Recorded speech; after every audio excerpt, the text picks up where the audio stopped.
bonjour à tous. Nous nous retrouvons pour une petite vidéo sur un thème de la doctrine sociale de l'Église. Jusqu'à maintenant, nous avons vu les grands principes. Vous vous souvenez, dans le Compendium, là, ce livre qui regroupe tous les grands textes de la doctrine sociale de l'Église, on a vu le principe de bien commun, la désignation universelle des biens, le principe de subsidiarité, le principe de solidarité, etc. Et puis là, on va voir maintenant des domaines de la doctrine sociale de l'Église. Aujourd'hui, on va voir le travail. On verra ensuite la famille, puis la vie économique, puis la communauté politique. Le travail, on va le voir en quatre grands chapitres, on pourrait dire. Voilà. Le premier chapitre, c'est la conception chrétienne du travail s'enracine dans les Écritures, et d'abord dans l'Ancien Testament. Et dans l'Ancien Testament, vous voyez bien dans quel texte il s'enracine, c'est dans la Genèse. La Genèse qui dit que l'homme doit cultiver et garder la terre. Dans la Genèse, le travail a une dimension positive. On ne retient souvent en général que cette phrase que l'homme travaillera à la sueur de son front, mais ça c'est après la chute, après le péché. Avant, le travail, il a une valeur positive. Bien sûr, quand l'homme s'est coupé de Dieu, eh bien à ce moment-là, il ne travaille plus avec Dieu et le travail perd de son sens. Mais en revanche, quand l'homme était en communion avec Dieu, eh bien son travail était tout imprégné de la présence de Dieu et il avait un sens. Je vous lis le Compendium numéro 256. Le travail appartient à la condition originelle de l'homme et précède sa chute. Il n'est donc ni une punition, ni une malédiction. Il devient fatigue et peine à cause du péché d'Adam et d'Ève qui brise leur rapport de confiance et d'harmonie avec Dieu.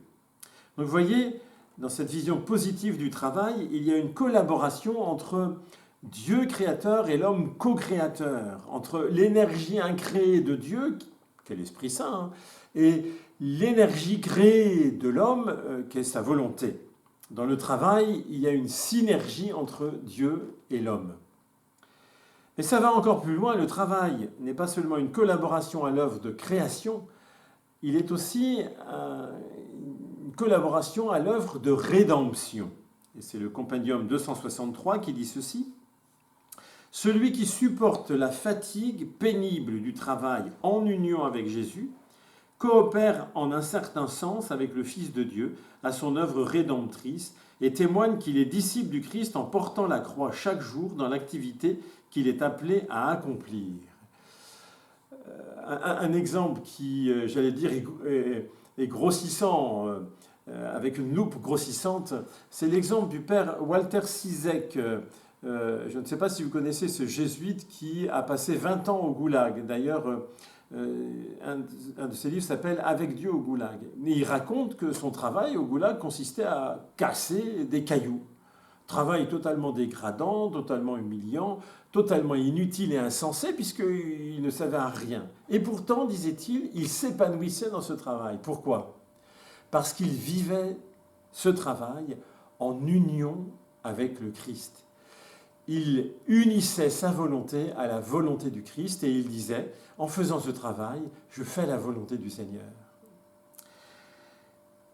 La conception chrétienne du travail, bien sûr, elle s'enracine aussi dans la contemplation du Christ à Nazareth, la contemplation du Christ artisan, comme charpentier. C'est Saint Justin au second siècle qui dit qu'il a encore vu en Galilée des socs de charrues qui sortaient de l'atelier de Jésus. Bon, c'est intéressant de voir cela. Eh bien, contemplons le Christ artisan qui remplit le moindre de ses gestes d'un amour immense, un amour divin qui donne à son travail un sens divin. Deuxième chapitre, c'est la dimension objective et subjective du travail. C'est Compendium 270. Le travail humain revêt une double dimension objective et subjective. Ça veut dire quoi ? La dimension objective du travail, ça concerne l'objet, du travail, les activités mises en jeu, les techniques et les outils employés, les ressources nécessaires, etc. Par exemple, une infirmière, l'objet de son travail, c'est le soin des malades, le soin aux malades, et pour ce faire, elle utilise des seringues, des cathéters, et malheureusement de plus en plus de procédures informatiques. La dimension subjective, c'est plus l'objet, c'est le sujet du travail, c'est-à-dire la personne même du travailleur qui est capable d'agir par lui-même, de prendre des décisions, de créer. On pourrait dire la dimension subjective du travail, c'est sa dimension spirituelle, au sens où la personne qui fait ce travail lui donne une signification, une finalité humaine, l'oriente vers un sens transcendant et notamment le replace dans l'horizon du bien commun.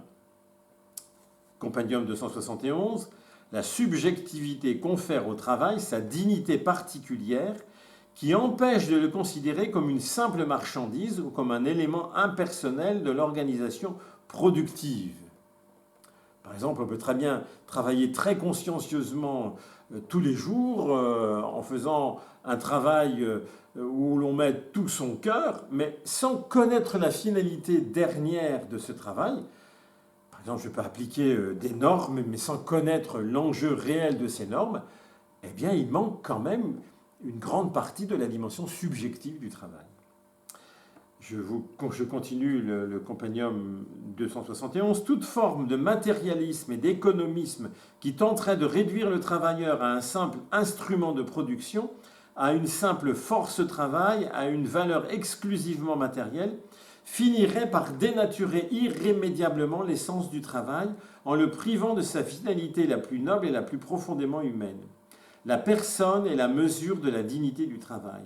La dimension subjective du travail doit avoir la prééminence sur la dimension objective. Il continue.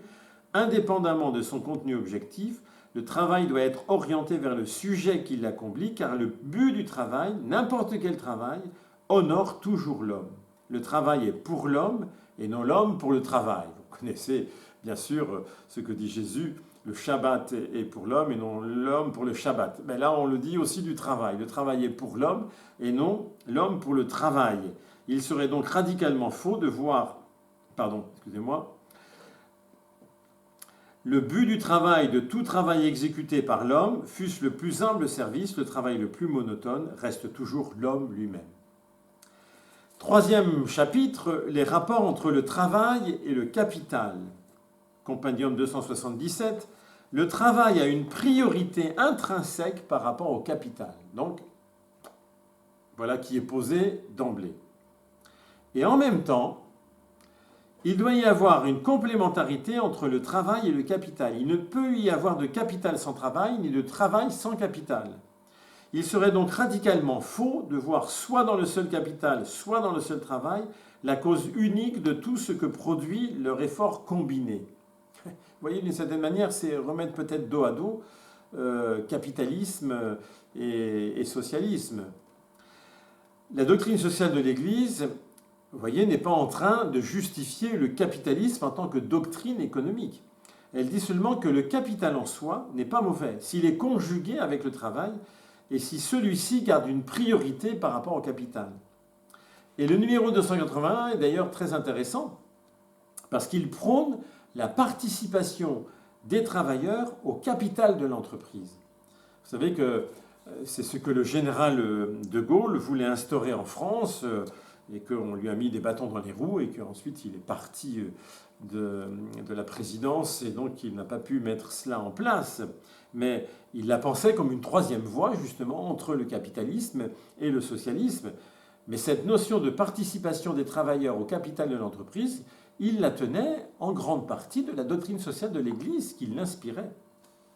Je vous lis le numéro 281. Le rapport entre travail et capital trouve aussi une expression à travers la participation des travailleurs à la propriété, à sa gestion et à ses fruits. Vous voyez, propriété, gestion et fruits. C'est une exigence trop souvent négligée qu'il faut au contraire mieux mettre en valeur. Chacun, du fait de son travail, a un titre plénier à se considérer en même temps comme copropriétaire du grand chantier de travail dans lequel il s'engage avec tous. Du fait de son travail. Pas simplement du fait qu'il serait l'actionnaire privilégié, non, du fait de son travail. Une des voies pour parvenir à cet objectif pourrait être d'associer le travail, dans la mesure du possible, à la propriété du capital.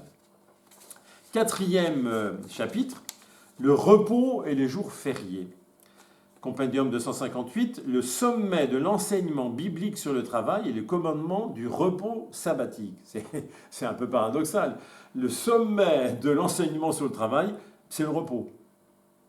Dans la doctrine sociale de l'Église, il n'y a pas d'idolâtrie du travail. Vous connaissez cette phrase de saint Augustin qui dit « Tu nous as fait pour toi, Seigneur, et notre cœur est sans repos tant qu'il ne se repose pas en toi. » Voilà pourquoi le compendium numéro 284 dit ceci, « Le repos des jours fériés est un droit. Au 7e jour, Dieu chôma après tout l'ouvrage qu'il avait fait. Les hommes aussi, créés à son image, doivent jouir d'un repos et d'un temps libre suffisant qui leur permettent de s'occuper de leur vie familiale, culturelle, sociale et religieuse. » Le compendium 258 disait « La mémoire et l'expérience du Shabbat constituent un rempart contre l'asservissement au travail volontaire ou imposé et contre toute forme d'exploitation larvée ou évidente. De fait, le repos sabbatique a été institué non seulement pour permettre la participation au culte de Dieu, mais aussi pour défendre le pauvre. Il a une fonction libératrice des dégénérescences antisociales du travail humain. » Vous voyez l'exigence du repos sabbatique, c'est-à-dire l'exigence au minimum d'un jour de repos par semaine. Ce n'est pas simplement une exigence cultuelle ou culturelle liée à la loi juive, c'est une exigence de Dieu exprimée par la loi juive, mais valable pour tout homme. C'est quelque chose qui correspond à la nature même de l'homme. Alors bien sûr, c'est le judaïsme et le christianisme qui l'ont apporté au monde, et on ne s'en rend pas assez compte, mais ils l'ont apporté comme un bienfait universel, parce que cela correspond à la nature de l'homme. Et de ce point de vue, le repos biblique a été une véritable libération pour l'humanité tout entière par rapport à l'idolâtrie du travail. Et donc vous voyez, c'est d'ailleurs un recul réel de l'humanité, que toutes ces autorisations qui sont données actuellement à des commerces d'ouvrir le dimanche. Bien sûr, il peut y avoir des exceptions dans certaines branches d'activité, mais le principe doit rester le repos du dimanche. Alors regardez, même les boulangeries dans notre bonne ville de Châteaubriand, même les boulangeries n'ouvrent plus le dimanche. Alors bien sûr, c'est parce qu'ils ne trouvent plus de personnel pour travailler le dimanche. Mais quand même, elles n'ouvrent plus. Eh bien, est-ce que ça nous empêche de vivre? Ben non. On achète le pain ou les gâteaux la veille. Et cela permet aux vendeuses et aux boulangers d'avoir une vie de famille. Parce qu'on en revient au principe de la doctrine sociale de l'Église, qui est le respect de la personne avant tout, le respect des rythmes de la personne, et notamment de sa vie familiale. Si le père ou la mère de famille s'en va travailler le dimanche, on casse les relations familiales. On casse cette gratuité, cette convivialité, on casse quelque chose qui est essentiel à la famille, on casse ce jour de spiritualité aussi qui est consacré au Seigneur pour les chrétiens. Dans le journal La Croix, j'avais lu il y a quelques années la justification que donnait un ministre du Travail à l'autorisation, à un décret d'autorisation d'ouverture des magasins de bricolage le dimanche. Et il disait, il ne s'agit pas de généraliser le travail du dimanche, mais de tenir compte de l'évolution des habitudes de consommation et de régler la distorsion de concurrence. Autrement dit, vous voyez, la raison invoquée, c'est la consommation et la concurrence. Désolé, c'est une mauvaise raison. Dire consommation et concurrence, ce n'est pas une réponse suffisante. L'homme n'est pas qu'un homo economicus. Nous sommes là encore dans une logique libérale qui ne prend pas l'homme dans sa globalité et qui en fait simplement un individu producteur et consommateur. Le compendium 286 dit ceci, « Les autorités publiques ont le devoir de veiller à ce que les citoyens ne soient pas privés pour des raisons de productivité économique d'un temps destiné au repos et au culte divin. Les employeurs ont une obligation analogue vis-à-vis de leurs employés. » Et d'ailleurs, ce numéro 286 précise aussi que tout spécialement les employeurs chrétiens. Ne jetons pas la pierre uniquement sur les autorités publiques. S'il n'y avait pas de clients, les magasins n'ouvriraient pas le dimanche. Voilà, je laisse de côté les autres paragraphes qui concernent le droit au travail et le droit des travailleurs parce que nous les aborderons quand nous nous retrouverons en commun autour du témoignage d'un syndicaliste. À bientôt.